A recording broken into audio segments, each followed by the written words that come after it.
રેસિડેન્સીના 4 ટાવરો seal કરાતા 400 થી વધુ રહીશો બેઘર। બાજુના બાંધકામના ખોદાણને કારણે ઇમારતો જોખમી બની। સુરત મહાનગરપાલિકા દ્વારા શહેરના ભીમરાડ વિસ્તારમાં આવેલી શિવ રેસિડેન્સીના 4 ટાવરોને રહેવા માટે અસુરક્ષિત જાહેર કરી સીલ કરી દેવામાં આવ્યા છે।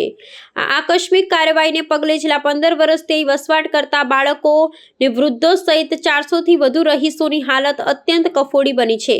સલામતીના કારણોસર લેવાયેલા આ નિર્ણય બાદ સેંકડો લોકો પોતાના આશરા વિહોણા થઈ ગયા છે અને રસ્તા પર આવવાની નોબત આવી છે। આ દુર્ઘટના પાછળ શિવ રેસિડેન્સીની બાજુમાં ચાલી રહેલા બ્રાઇટ સ્ટોન પ્રોજેક્ટના બાંધકામ માટે કરવામાં આવેલા ઊંડા ખોદાણને જવાબદાર ગણવામાં આવી રહ્યું છે।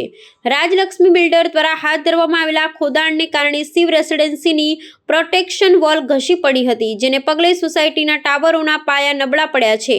ગમે તે સમયે પત્તાની મહેલની જેમ આ ઇમારતો ધરાશયી થવાની ભીતિ સેવાઈ રહી હોવાથી તંત્રએ માનવહાનિ ટાળવા માટે આ સમગ્ર સંકુલને ખાલી કરાવી તાળાબંધી કરી છે।